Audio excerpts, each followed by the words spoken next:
ఏంటో కిష్టయ్య వెళ్ళిపోవటంతో నా అందానికి విలువే లేకుండా పోయింది. నీ ఆస్తి పన్నాగానికి బొక్క పడింది. వాడు రాలేదన్న బాధ కంటే వాడి గురించి నువ్వు ఏడవటం చూస్తే చాలా అసహ్యంగా ఉంది.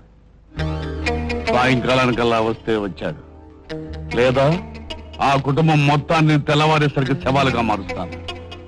వాళ్ళ అమెరికా రాంబాబుని చంపింది, ఆ కుటుంబం మొత్తాన్ని చంపింది ఆ కిష్టిగాడేనని నేరం వాడి మీదకి గెంటుతాను. అప్పుడు వాడు జైలు పాలవుతాడు, ఆస్తి మొత్తం నాదవుతుంది. మనదవుతుంది. ఎవరిదైనా అంత మందేగా.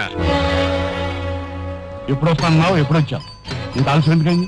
ఏందయ్యా నన్నేదో ఉంచుకున్న వాళ్ళ దబాయిస్తున్నా? చూడు సత్యం, మొన్నటిదాకా నేనేమిటో నీకు తెలియదు, నువ్వేంటో నాకు తెలియదు. ఏరా మా ఊరెళ్ళి ఆకాశంలో సుక్కల వంక చూస్తే నేను గురించి ఆలోచించాను, అప్పుడు అర్థమైంది. ఏమని? ఏముంది, నీకు కావాల్సిందలా ముసలం ఆస్తి, అందుకని నన్ను ఇక్కడ పెట్టావు, అవునా?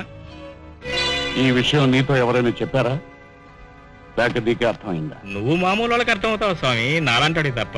చూడు సత్యం, ఆ ఆస్తి మొత్తం నీకే చెందేలాగా నేను ఒక ఆలోచన చేశా. రేపు ఆ ముసలం ఇంటూ ఒక మీటింగ్ పెట్టు, ఇన్నాళ్ళు నువ్వు అక్కడ దోచింది దాచింది మొత్తం బయట పెట్టు, నీ పేరున్న పవర్ పట్ట అంతా నా పేరుని ట్రాన్స్ఫర్ చేసి నువ్వు కాశీ వెళ్తానని చెప్పు. నీకు నా మీద ఉన్న భక్తి విశేషాలు మెచ్చి ఆస్తి మొత్తం నీ పేరు రాసేసి నా దారి నేను పోతాను, నీ పేడ వదిలించుకుంటావు, ఏమంటావు? అమ్మో, సోగ్గాడి బుర్ర సురకత్తలాంటిది. దెబ్బేశాడంటే ఏదైనా రెండైపోవాల్సిందే. ఇదిగో, అంత జాగ్రత్తగా జరగాలి. చాలా జాగ్రత్తగా జరగాలి. ఏమిటి సత్యమూర్తి గారు ఇదంతా? ఇన్నాళ్ళు నా రక్తాన్ని ధారపోసి ఇంత ఆస్తి కూడబెట్టాను. ఎంత ఆస్తి కూడబెట్టానో అమ్మగారికి కూడా తెలియదు. అమ్మగారు, ఆ లెక్కలన్నీ ఈ పుస్తకాల్లో ఉన్నాయి. అవి డైమండ్స్. అబ్బాయి గారికి నా సిన్సియారిటీ తెలియాలని ఇవాళ ఇవన్నీ మీ ముందు పెడుతున్నాను.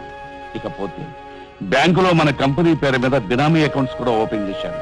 ఇవిగో, ఇవన్నీ వాటికి సంబంధించినవి. అందుకే బ్యాంక్ మేనేజర్ గారిని కూడా తీసుకొచ్చాను. తర్వాత అమ్మగారు నా మీద మనసుంచి నా పేరును రాసిన పౌరపత్రం ఇది. బాబుగారు ఎలాగో వచ్చేశారు. పొద్దువారిపోతున్న ఈ వయసులో ఈ బాధ్యతల నుండి నన్ను విముక్తుని చేయమని మనస్ఫూర్తిగా కోరుకుంటున్నాను. అదేమిటి సత్యమూర్తి గారు, బాబు వచ్చి కొన్నాళ్లే అయింది. మీరు పక్క నుండి మంచి చెడు చూస్తుండాలిగా. లేదమ్మా, బాబును చూస్తుంటే విక్రమాదిత్యుడిని చూస్తున్నంత ధైర్యంగా ఉంది. ఆయనకి ఎవరైనా దండలు అక్కర్లేదు. ఆ ధైర్యంతోనే ఇవన్నీ అప్పగించాలనుకుంటున్నాను. కాదనకండమ్మా. బాబు, ఇదిగో పౌరపత్రాన్ని మీ చేతులతో మీరే చింపేయండి. What a great man you are really.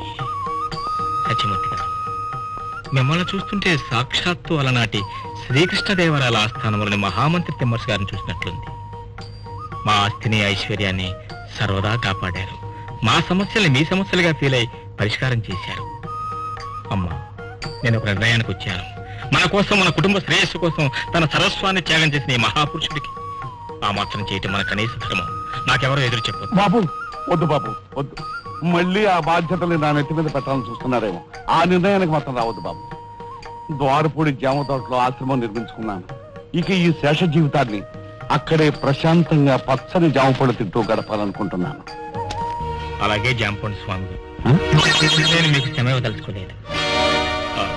Bank manager గారు, వారు చెప్పేవన్నీ క్లియర్ గా నోట్ చేసుకుని అన్ని మా పేరు ట్రాన్స్ఫర్ చేయించండి. అమ్మా, సాయంత్రంలోగా మనదంటూ వారి చేతుల్లో ఏమీ లేకుండా చూసుకోవాల్సిన బాధ్యత నీదేనమ్మా. సత్యమూర్తి గారు, మీ కోరిక ప్రకారమే మీ బాధ్యత నుంచి మిమ్మల్ని బంధ విముక్తుని చేస్తున్నాను. సెలవు. దయచేసి వెళ్ళిరండి. ఎప్పుడైనా జాంపళ్ళు కావాల్సి వస్తే మళ్ళీ మీ దర్శన భాగ్యం చేసుకుంటాను. కృష్ణయ్య, నువ్వు మొదట్లో ఆ సత్యమూర్తిని కలవకపోయినా, ఆ ఇంటికి రాకపోయినా, ఆ ఇంటిల్లి పాదని సత్యమూర్తి ఎప్పుడో చంపేసేవాడు. వాడి చేతుల్లోంచి ఆ ఇంటిని పూర్తిగా రక్షించే వరకు నువ్వు ఆ ఇంట్లోనే ఉండాలి. చూడు బెంకమ్మ, ఆ సత్యమూర్తి గాడు నా చేత ఆ దొంగ నాటకం ఆడించడం కోసం నాకు 4 ఇంగ్లీష్ ముక్కలు నేర్పించాడు. లేకపోతే ఇప్పుడు బెంకమ్మ నా చేతిలో ఉంది, ఇంగ్లీష్ ఏం కుదవా. అంతేకాదు, ఆ సత్యమూర్తి గాడే రాంబాబుని హతమార్చాడని నిరూపించి వాడిని బొక్కలతో ఇస్తాను. హలో ఇన్స్పెక్టర్ గారు, good morning. Good evening sir. కంగారు పడకయ్యా, అమ్మాయి అన్ని విషయాలు చెప్పింది. నేనే మిస్టర్ కృష్ణయ్య, రాంబాబు మా కుటుంబానికి చాలా కావలసిన మనిషి. అతని హత్య కేసు విచారించడం మా డిపార్ట్మెంట్ కి సంబంధించిన విషయం. Yes sir. రాంబాబును సత్యమూర్తే చంపించాడని నువ్వు నిరూపించగలిగితే మా డిపార్ట్మెంట్ కి చాలా సహాయం చేసిన వాడు అవుతావు.